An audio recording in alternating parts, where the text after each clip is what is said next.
Right then, in this video we're looking at the gap analysis by subject, not the overview, that's in a separate video, but inside a subject. So we're going to jump into a subject.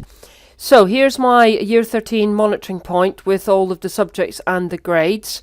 I'm going to go into business studies and we're going to look at some gap analysis in business studies.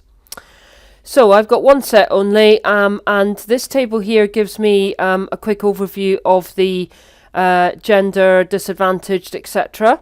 What I'm going to do is I'm going to add another comparison group onto here.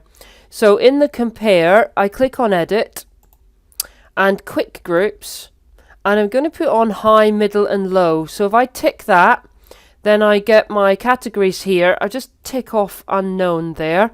So I've got high, middle and low, and apply those.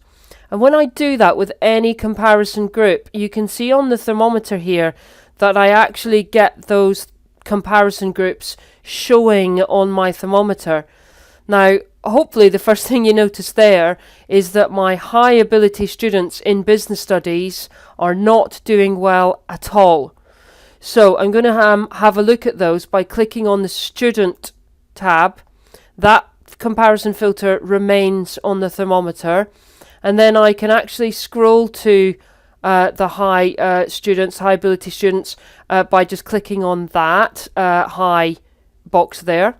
And there are the 3 students that are high ability. So you can see their prior achievement there. And you can actually see why they're a grade 8. So we haven't got an A amongst them. The student in the middle here is doing okay, but it's a B minus, so at risk of dropping to a C. So what I've got here is an issue with my high prior attainers.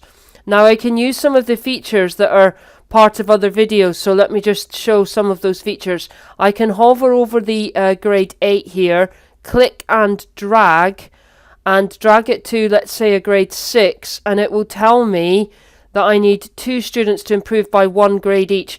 So I need 2 grades. Now there are only 3 students. So what I can then do is pop on my what if and then model if that student here, that D grade student, was to get the B. So click to get the B. Then notice how the high ability category has now come out of the blue and is in fact a grade 6. It has had an effect on the overall, slightly increased it, not to a grade 4, but increased it. So what I'm hopefully demonstrating there is that you can put a comparison on and then you can use some of the tools in order to just focus on that comparison group that you've selected. And you can do that across any comparison group that you've added or any of the standard groups in Connect. So hopefully that helps you really tailor your intervention to the specific group that you want to focus on.